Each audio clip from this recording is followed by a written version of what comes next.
Heute Abend ist es so wie. Rhöner Platt für all die Lühd. All sind sie hierher gekommen und haben sich heute Abend die Zeit genommen. Weil mir ist keiner hier, das muss ich auch kapieren. Rhöner Platt, es ist eine Kultur, es macht nicht dumm, es macht uns schlauer. Deshalb freue ich mich jetzt auf das, was kommt. Eberhardt Lauer.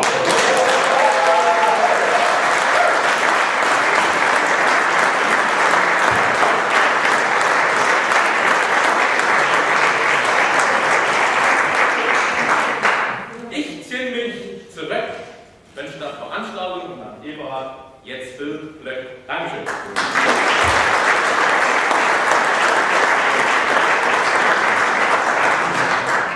Ja, beinahe hätte ich gar nicht können kommen. Soll ich es euch erzählen, warum nicht? Ja. Ich habe damit die Brüllvolle. Ich war fort. Jetzt erzähle ich es euch, wie es war. Herr Manns, noch einmal, ich fände die Brüll nicht mehr, wo soll sie da sein? Wo war ich da zuletzt? Sag, wo können sie da geleit? Verbeinst noch einmal, ich fände mit Brüll nicht. Ich konnte kaum etwas gesehen. Wo nicht bloß was steht? Wann ich bloß wüsste. Wo sie wäre.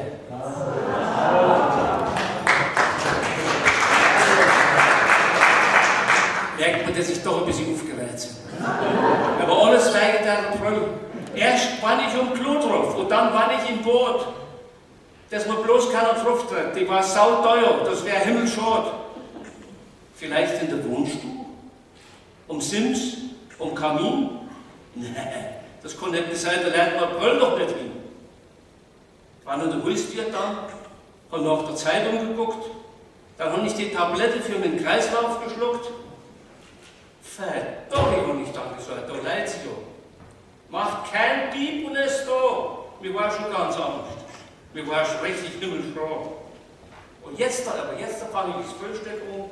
Ich habe einen Hungerbein geholt. Nein, das ist doch nicht möglich! Was ist denn jetzt so los in dem Mund? Nein, das ist nicht zu klein, das geht's nicht so ein Schieß. Jetzt habe ich mich überrollt und jetzt fehlt mir das Gebiss.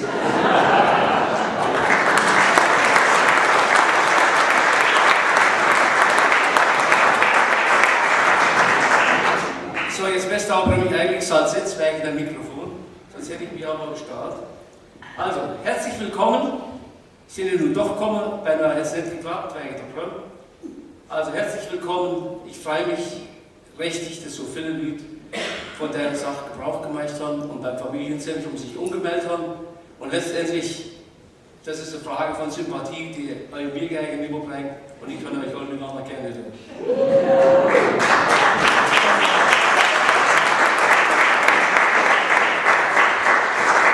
Und ein paar von euch nicht nur heute Abend, sonst auch. Also, was ich für zu dran habe, das ist keine Grossliteratur, aber das werden wir selber merken. Ich habe eine Bitte von euch, leitet nicht zu einen hohen Maßstab um, weil ich bin kein Schreiber, hauptberuflich. Was ich aufgeschrieben habe, das sind kleine Geschichten und festgehaltene Gedanken. Weil Platt ist mein Mottospruch. Und die Mottospruch, das Rhöner Platt, da geht nichts drin. Deshalb machen wir das hier. Deshalb mache ich das. Das Platt ist immer die Sprache gewesen von der kleinen Lühd, die Sprache vom Landvolk, das ist übrigens mein Jüngster. Die Sprache vom Landvolk, von den Bauern, von den Hüttner und von den Eberter. Und das Hochdeutsch war für einen Rhöner immer die erste Fremdsprache, die er gelernt hat. Der Pfarrer in der Kirche, der hat Lateinisch geschwatzt oder Latinisch, wie man auf dem Platz hört. Der Pfarrer hat Hochdeutsch, der Schullehrer hat Hochdeutsch geschwatzt. Aber daheim hat man mit dem Vater, mit der Mutter und mit den Geschwistern Platt geschwatzt. Und deshalb meine ich, unser Rhöner Platt, das ist ein Stückchen Luxus, weil es ein Stück ist von unserem Daheim, von unserer Heimat. Und Heimat ist da, sage ich also mal, wo man das Buch nicht muss verstecken, wo man nicht muss einziehen. Und Heimat ist da, wo man dich versteht. Eben daheim. Da will ich ganz gleich sagen, das Rhöner Platt kann auch der sein. Das ist ein Nachsprach. Auf jeden Fall ist er ehrlich. Und da werde ich euch auch probieren, ein bisschen davon zu überzeugen. Jetzt hat das Rhöner Platt eine besondere Eigenheit, das weiß man, wenn man Platt schwarzt. Der Rhöner macht normalerweise aus dem W ein B. Kennt ihr alle miteinander? Bä, Bo, Bos, B, Barrem und Ban. Und das habe ich in ein paar Zeilen nie gefragt. Die Eigenheit, W und B zu vertuschen. Also, Bä, Bo, Bos, B, Barrem und Ban, das fragt der Rhöner immer dann, wann er, das ist in jedem klar, etwas Neues will erfahren. Und hört er etwas, denkt er sich, nein, das behalte ich nicht für mich. Weil, was ich so dort, ob ihr das geht, nein, das verheimlicht man doch nicht. Und er erzählt es der Nachbarsfrau und der Nächste, ganz genau. Und so erfährt das Landvolk und der Mensch aus der Stadt, noch schneller wie im Zeitungsblatt, was Neues gibt in Voll- und Rhönerland und man erfährt so allerhand. Aber wenn du mal das Allerneueste hörst, lass dir die Haare schneiden, gib einen Friseur. Dort wärst du nicht nur schön frisiert, da wärst du auch bestens informiert und nebenher, da weiß man dann alles über Bä, Bos, B, Barrem und Ban.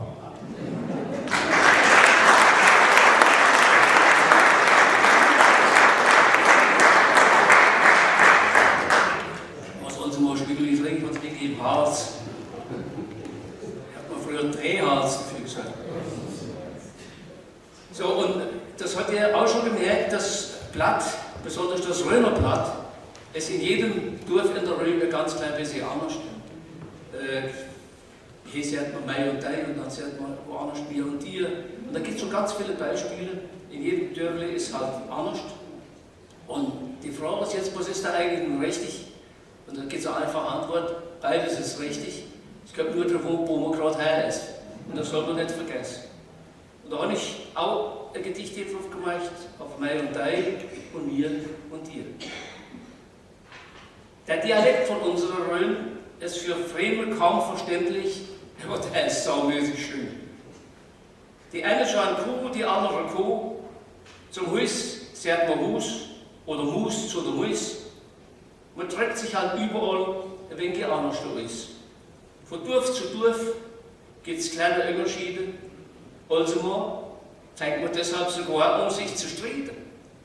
Aber so ein Streit, der muss gar nicht sein, um das besser dir und mir, und mei und dein.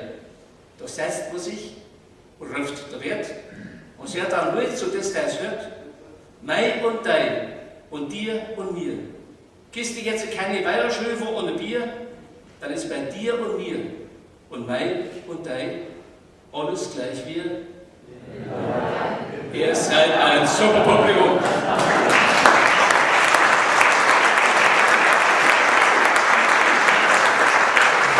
Man muss eigentlich nur sagen, was man will hören. Hat er euch eigentlich schon mal gefragt, warum es da so viele Dialekte gibt auf der Welt? Und so viele unterschiedliche Sprachen? Es gibt ein schönes Wort in Platte, das beantwortet das Ganze. Das heißt Babbel. Es wird gebabbelt.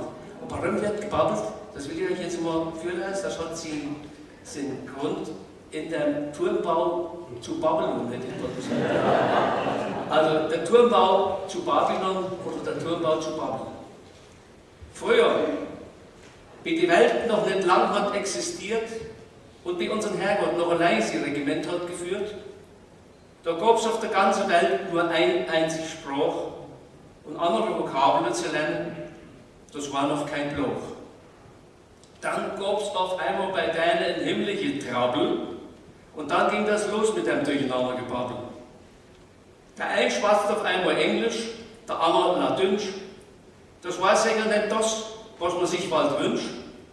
Es kann nicht mehr verstehen, der Peterspeicher der von völlig voll und manch einer versteht nicht mehr richtig sie eigen all. Und der ganz Grund für den himmlisch Trabbel, das war nichts anderes wie der Turmbau zu Babel. Was brauchen wir ein Herrgott? Es geht sicher auch ohne. Die Lühd, die juckt unser liebe Gott dort nicht mehr die Bohne. Die wollte dort einen Turm aufbauen, die hatte einen Himmel. Wir bauen uns selber einen Weg bis nuff in der Himmel. Dann haben sie angefangen, es gab ein Mutz Gewimmel. Der Herrgott hat sie gesehen und denkt, ich gleis nicht die Hunde und Fimmel. Er hat sich das die Billige umgeguckt, ganz göttlich gewitzt. Dann hat er deine ordentlich in die Socken gespitzt. Und hat deine einen Strich durch die Rechnung gemacht. Und auf einmal hat keiner mehr der andere verstanden, überneicht. Die Lüd, die schwatzte auf einmal automatisch Englisch und Russisch und Serbokroatisch und Chinesisch, Japanisch, Spanisch. Es war alles beschwerlich. Es verstund sich nicht mehr lange mit dem Niederbiber, so war das ganz ehrlich. Und Schwarzbich verstund sich nicht mehr mit Kreiswasser und Molmes nicht mit Dreisbich. Es war nicht zu fassen.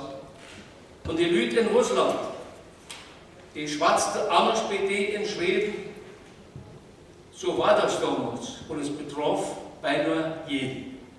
In jedem kleinen Dörfli, auch bei uns auf dem Land, war kein mehr die Sprache von dem anderen bekannt und eigentlich dem ganzen durcheinander gebabbelt, schwatzt und bis heute noch von dem Turmbau zu Babel.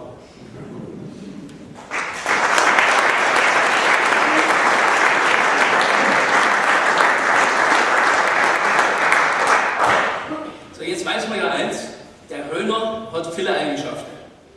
Und eines besser wie die anderen. Aber die allerbeste Eigenschaft, die ein Rhöner hat, ist die Intelligenz. Der Rhöner wird ja geboren wie die anderen Menschen auch. Aber es gibt einen Grund, weshalb der Rhöner intelligenter ist wie die meisten anderen Menschen. Soll ich euch das auch mal beibringen? Und das heißt, also vor klein auf Rhöner Platt, und das beweist, warum der Rhöner so ein intelligenter Menschenschlag ist. Und weil die meisten Rhöner Frauen auch so schön sind. Also, wie man hört, sind die Rhöner ziemlich schlau. Und wo das so leid, das weiß man jetzt dort genau. Neulich stand das in der Bildzeitung drin.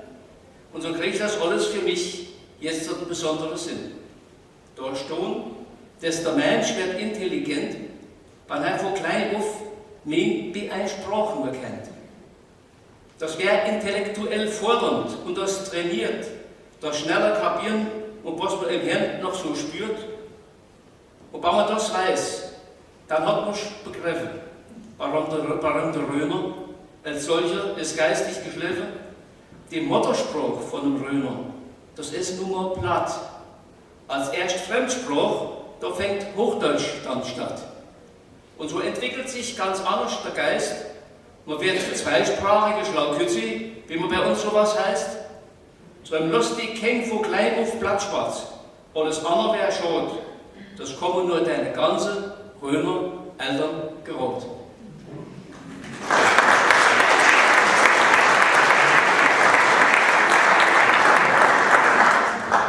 Guckt er ja uns immer Fernsehen?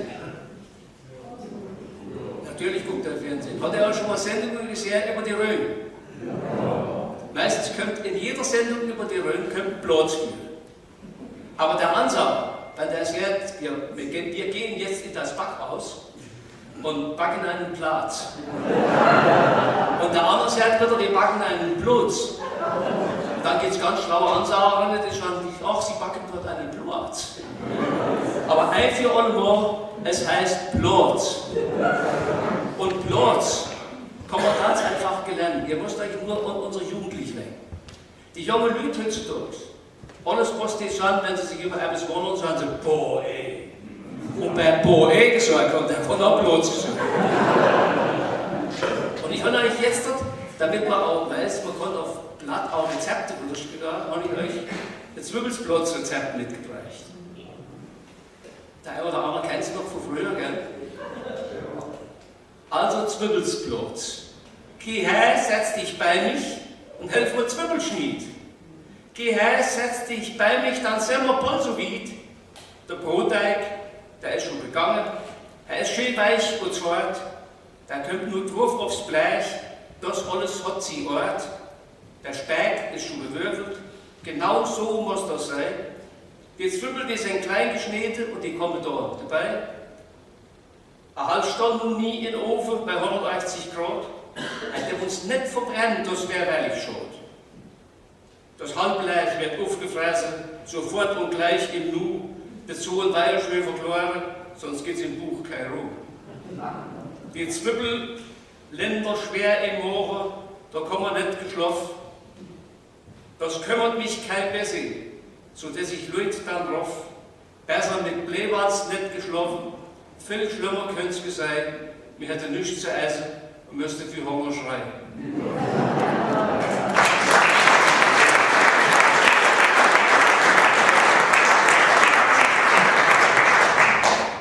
Applaus ist ja etwas Schönes, besonders beim Vollbesetzten.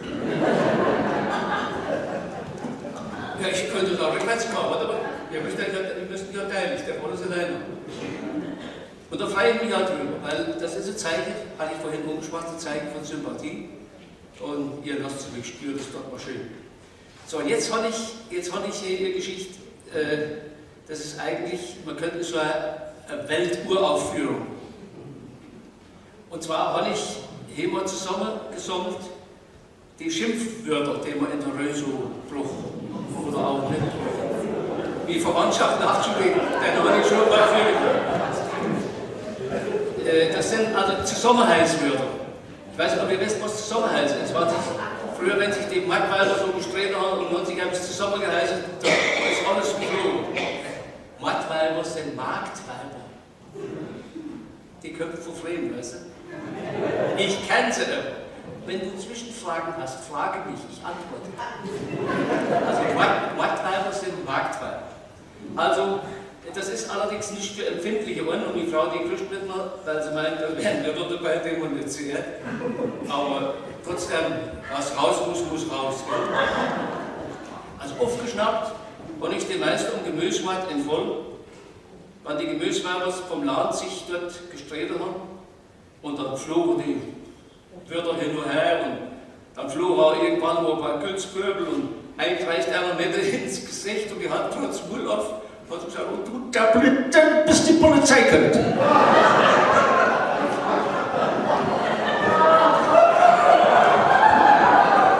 Lacht euch aus. Ich brauche die volle Konzentration. Die kleine hier vor der Killer, das ist mein Schwerste. Die Kleinschwerste, 1,51 Meter. Also das nächste Gedicht oder die nächste Sammlung. Heißt das Sammlung oder Sammlung? Sammlung heißt es. Also das heißt, Rhöner Lyrik ist der Rhön. Versprecht euch von der Lyrik nicht falsch. Der Rhöner an sich, der ist in der Reihe. Er kann aber auch recht aufgereiht knürzig sein. Wenn du ihn nämlich im Ort erwischt und er ist gerade und Brumme, da kann es sein, da heißt dich alles zusammen. Ein Wörter zum Zusammenheißen, die geht es in der Rhön mehr wie genug.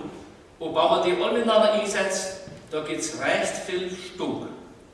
Tauwerder, Säulöder, Schürschhocker, Dörrding, Boulevards, Hampel voll Kirschis oder Schaude, Säuwanst, Ölplatz und Allrongel, das sagt man aber nicht zu Fremen, nicht zu seinem eigenen Onkel. Training, Emerz, Jochremen, Tauost, Emerzibrüller.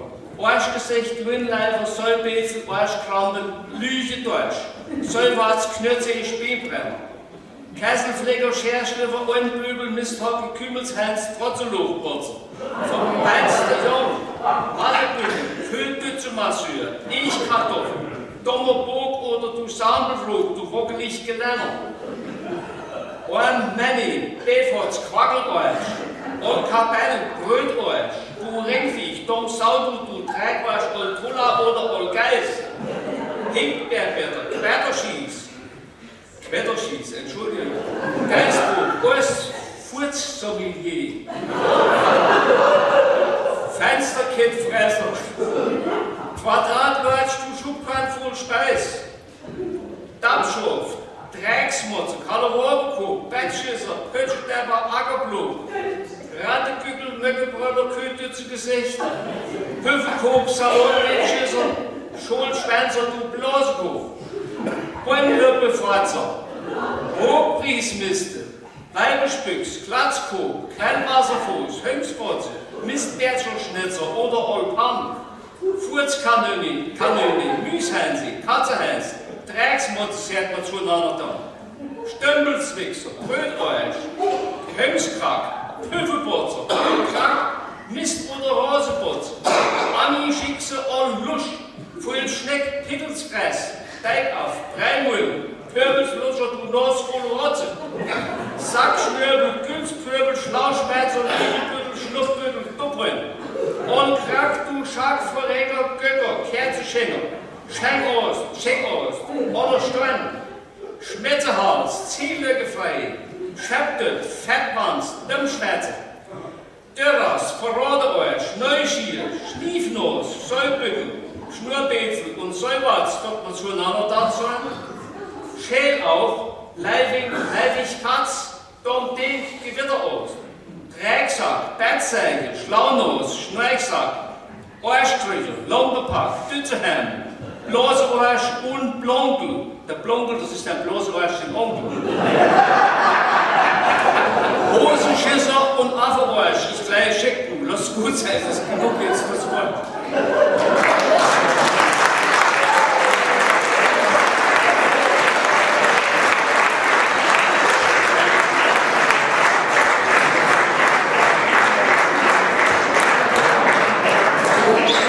Wenn man das so hört, das ist doch völlig schön, es ist halt einfach Rhöner Lyrik bis der Rhön. Und wenn einer noch mehr von der Sorte weiß, dort mal schnell verraten, ich bin dort drauf ganz heiß.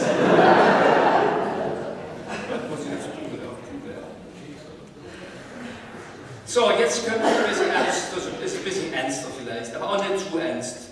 Der war nicht der Slave, der ernst wäre, Glaube ist schön.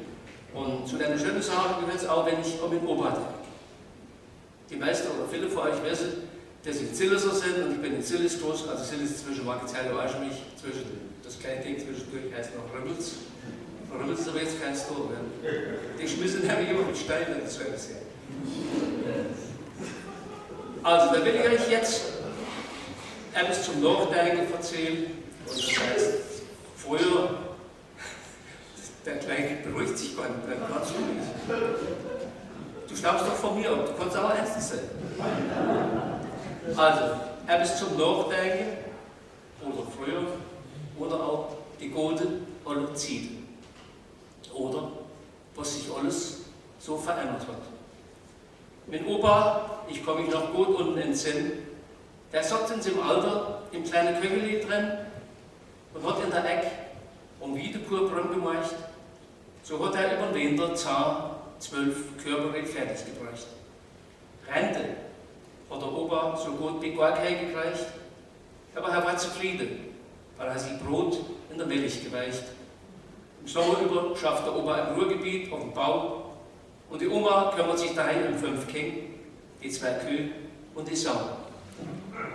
Jeden Tag gab es Arbeit mit genug, fürs Baby die Nacht manchmal nie. Kartoffeln wurden geleitet, die Gedichte gelesen, Hühner gefördert, dann holt man Scherin. Holz wird gehackt, es soll je geschleucht und dann reicht den Nachbar da davon noch die Wäschebrühe gebracht. Wenn die Schullehrer davon die Kinder kümmert sich keins, dafür war kein Ziel. Für den ganz pädagogischen Sprung, da war ich noch nicht so weit. Heutzutage heißt der erst Kindergedanke schon früh morgens Tablet und hat 4 Ecken. Und kein Mensch weiß, was die Dinger in deine kleinen Körper umstellen oder auch bezwecken. Heutzutage verlassen manche Kinder der Kindergarten schon mit Bissekittel und wenn es der Eltern noch geht, in deine kleine Heimschule beinahe einen Doktortitel. Heutzutage will man am besten in der ersten Schulklasse schon wissen, wie es später immer mit der Rente so ist. Heutzutage geht es 2-mal im Jahr in Urlaub, wobei es geht ziemlich weit. Und die Lühd, die haben mehr wie alles. Bloß was sie nicht haben, ist füreinander Zeit. Das alles geht mir alles mal so im Kopf so ran und ich denke, ob die Lühd von Hütt eigentlich glücklicher sind.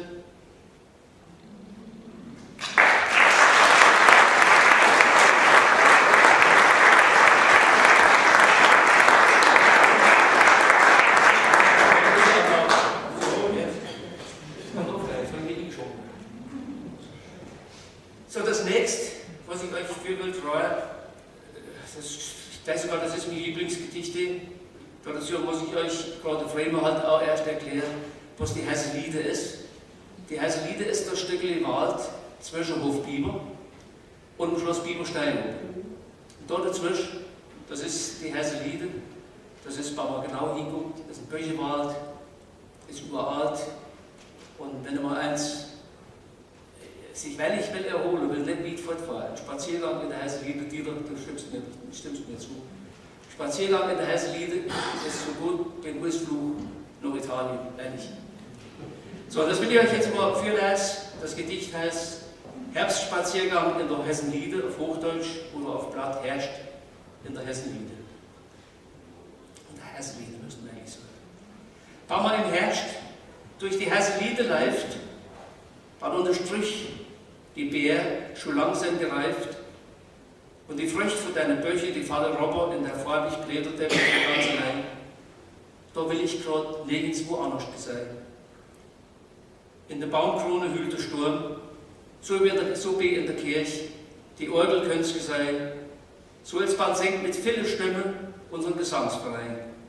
Und die nächste Oberfläche Rü und Nü ganz wied, man könnte gerade gemein die Löge miteinander im Streit, man hört bese Knirsche und knacke die Zwiech, so als man zu feiern ihren allerletzten Sieg. Und die Engelen meint man, die hätte schon, so wirbeln sie im Sturm auf Ländern um die Ohren. Und ich steh da, wo Knuff, wo fröhlich wie ein Kind, wo sind für einen kurzen Moment so frei wie der Wind.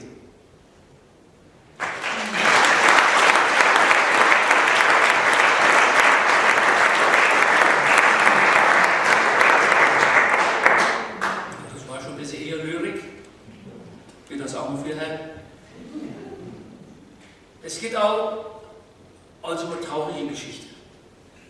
Die nächste Geschichte ist eigentlich trauriger. Gleich eigentlich wird sie nicht mehr ganz so traurig. Da kriegst du dann die Kurve nochmal. Und das ist wieder so, eigentlich noch her, wo es auch ein bisschen derb wird, aber wie gesagt, das Rhöner Platt ist eine ehrliche Sprache und da sind so Wörter halt auch dabei. Und das Gedicht heißt, neulich ist der Qual gestorben oder wenn man alt wird. Herr S. ist schon ganz friedlich eingeschlafen. Angeblich haben sie auch noch den Doktor getroffen. Und er stand natürlich in der Zeitung auf der letzten Sit. Und da hat man gedacht, dass das im Himmel Beerdigung geht. Bei der Beerdigung da war kaum etwas los. Vielleicht so um die 100 Lüder bloß. Das ist viel, weil du stehst in der Stadt. Aber bei uns im Dorf, das sind 100 Lüd. Einfach nur schade. Ja, der Karl, das war, wie der jung war, ein Mutzekerl und ein Schaffer, ein Gute, und ehrlich und schnell. Egal, wo er es gewickt hat, was auch wohl sei, da gab es nichts. Der Karl war dabei. Beim Sportverein hat er viele Jahre unverdrossen, fast jeden Sonntag mindestens ein Tor geschossen. Dafür hat er auch viele Ehrungen gekriegt. Obwohl wäre auch Ehrenmitglied geworden, vielleicht. Mit dem Rhönclub ist der Karl viele Kilometer marschiert und hat so manchen Wanderweg selber markiert.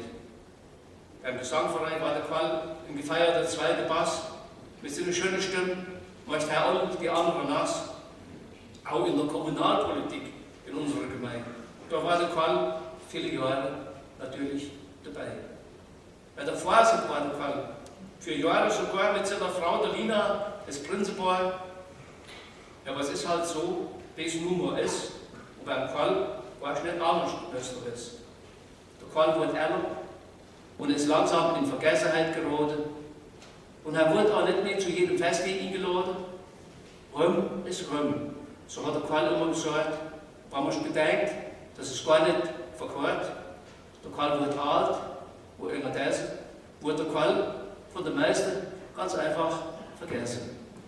Der Kriegerverein hat ihm noch einen Kranz ins Grab nachgeworfen, unserem Karl, einst der wichtigste Mann in unserem Dorf. Deshalb, und das hat der Karl einmal selber gesagt, und zwar im Sinne für ihn unnachahmlicher Ort. Wenn du willst, dass viele Leute hängen dem Schweichlaufen her, da geht es nur eins, da musst du früh stehen. Und wenn ich, so sagt der Qual, dann in dem Schleich da drin, dort man Gefallen dreht mich rum, lehrt mich auf der Buch, das erfüllt seinen Zweck. Da kann er mich nämlich all miteinander.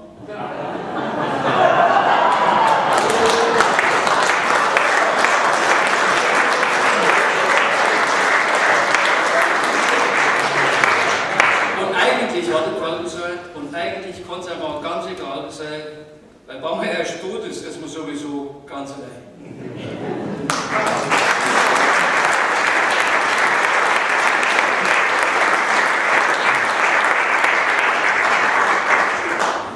Das mit der Zeit passt richtig. So, jetzt. Das nächste hat jetzt mit dem Tod nichts zu tun. Das nächste Gedicht hatte ich vom Gedanke her geklaut, aber ich hatte das für meinen 70. Geburtstag gemacht und ich will euch das jetzt auch mal vortragen. Und das hat der Maxel Graf, seht ihr euch das selbst? Ja. Der hatte mal so einen Sprachgesang, so einen Sprechgesang war das. Wie es genau hieß, weiß ich nicht, aber der Gedanke dort habe ich dann auf Platt verschafft. Und das heißt, wie die Zeit vergeht und da ist nun schon herrscht. Wie gesagt, es war mein 70. Geburtstag, ich habe noch lange nicht.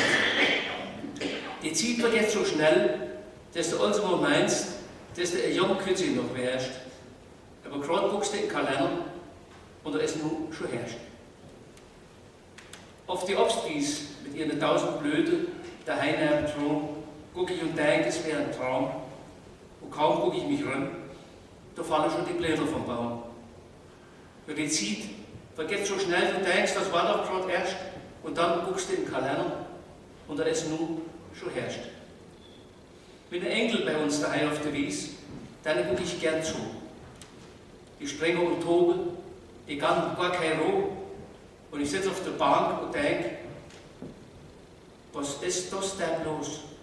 Die waren doch gerade noch klein und nun sind sie schon mal groß. Und die Zeit vergeht so schnell, du meinst, das war doch gerade erst, und dann guckst du in den Kalender, ja, es ist nun schon herrscht, und dann guckst du in den Kalender, ja, es ist nun schon herrscht.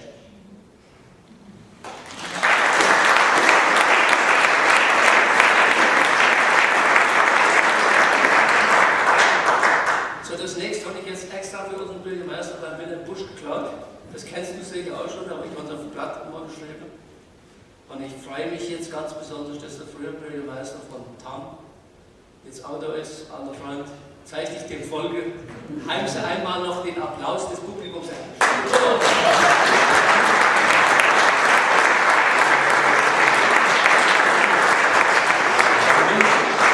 Ich sage jetzt mal, dass die alle genau verstehen, mein alter Freund Dieter Herchenhahn. Der Dieter war zwar immer schon in der SPD und nicht immer schon in der CDU. Es gibt kaum einen anderen Bürgermeister, bei uns zwei, die sich so gut vertrauen. Weil wir Probleme hatten, haben wir miteinander geschwatzt, aber wir hatten gar keine. Weil bei Bürgermeister ist es so, der eine hat sie gemeint, der andere hat sie auch. Und wenn man fertig ist, soll man es wohl haben. Aber er ist so, Dieter weißt du auch, gell? Und ich freue mich besonders, dass du da bist. Übrigens mit seinem Enkel. Der wird ein Freund von meinem Jungs. Passt alles. Also, frei nach dem Wilhelm Busch, sein Gedicht, der Bürgermeister und auf Platt der Bürgermeister. Und das ist auch ein bisschen nachdenklich. Weil er war unentbehrlich überall, wo er es war, nur zum Wohl von der Gemeinde, war er dabei, das war doch klar. Sitzung im Ausschuss Haupt- und Bau, Standesamt für Kütz und Weiber auch, Akte nachts bis in die Späte, die Vertretung von der Gemeinde, die Ortsbeiräte, Vorsitzsitzung, Sängerfest und Kirmesfeier, beim Gügelskrähe preisverdächtig, Sportverein, Spitzenprobe bei der Feuerwehr. Ohne ihn, da war nichts richtig. Ohne ihn war nichts zu machen. Kein Ganzstand hat Hermann frei. Gestern haben sie ihn nur begraben. Richtig, ja, da war er auch dabei.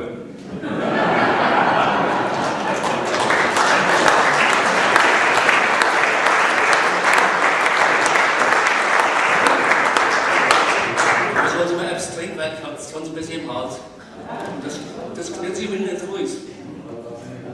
so, Markus, das nächste Gedicht habe ich jetzt, es ist ein wenig politisches, aber kein so speziell politisches.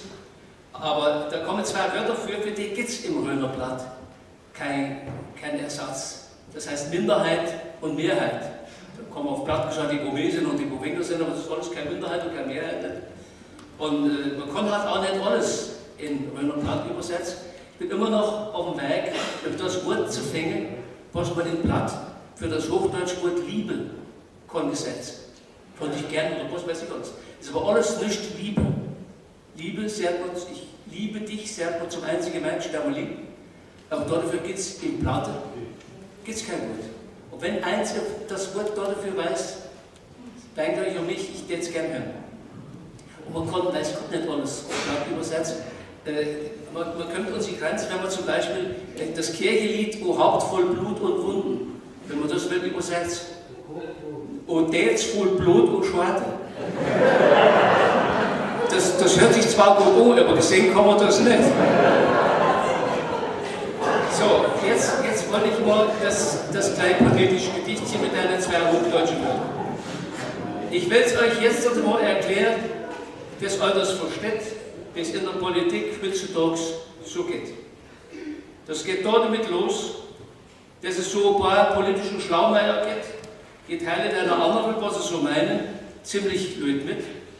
Und schon fängt es bei einer kleinen Minderheit von der Mehrheit an und die denkt sich, vielleicht ist unter ihrer Meinung von deinen Schlaumeier etwas drohen.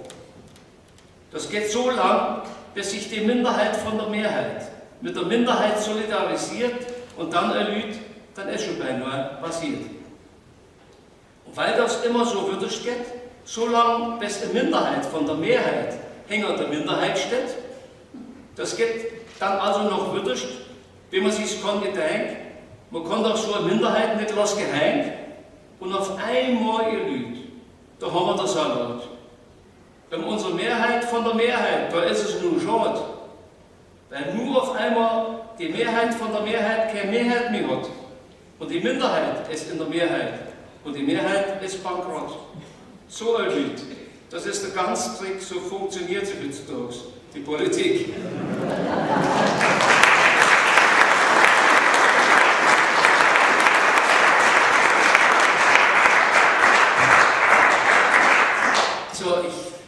Es ist noch keiner so richtig unruhig, aber ich schlage nochmal vor, ich mache jetzt noch eins und dann machen wir erstmal 3 Pause. Ist das richtig so von der Zeit her? Muss ja auf die Auftraggeberin, muss ich ja auch aufpassen. Ich müsste es mich nur lösen. Also ich war ja früher schon vieles, aber früher war vieles anders und ich war früher auch Standesbeamter. Markus habe ich übrigens auch getraut. Aber nicht ja, das ist wird schon aus, als er gerade hält noch, geht noch, alles prima. Aber es ist ja nicht mehr so, wie es ganz früher war. Immer öfter passiert das junge Lied von anderen. Das tut mir auch immer ein bisschen leid, besonders wenn ich sie mal getraut habe. Und das nächste Gedicht, was ich hier noch für will, für die Pause, das ist die Begegnung zwischen Jung und Alt. Und das Jung-Dong-Ding kommt natürlich nicht platt, deshalb ist das Gedicht zweisprachig. Das ist extra für dich, haben wir jetzt zweisprachig. Ja, nur für dich. Und den Rest hast du erklärt von deinem Nachbarn, der kann es. Und das Gedicht heißt Wegwerfen oder Reparieren. Oder Schmissen Sport oder behalten. Ein Ehepaar, sie waren schon ziemlich alt, die satzte im Kaffee. Hielt der Hänge und haben sich verzahlt.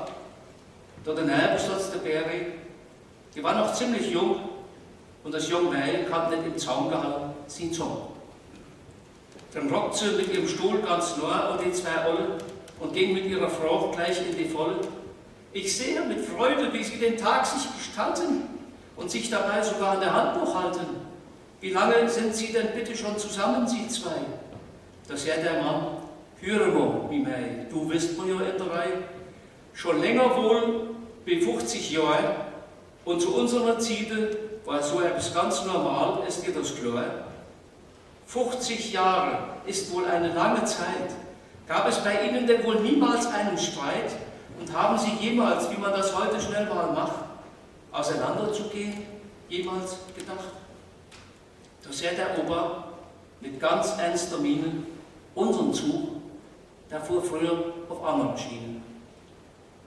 Wann's bei uns früher immer ging, ein wenig durch den Namen, da wurde nicht gleich beim Müll getan von dem einen der anderen. Da macht man nicht wie Hütt so Bosse, da wurde nicht gleich der andere verlassen. Da wurde nicht gleich alles aufgereichert und auseinander dividiert. Da wurde nicht gleich alles fortgeschmissen. Da wurde repariert. Und so, du Young Mai, so ist das gekommen. So sind wir bis heute, noch über 50 Jahre, noch glücklich zusammen. Dankeschön, Pause.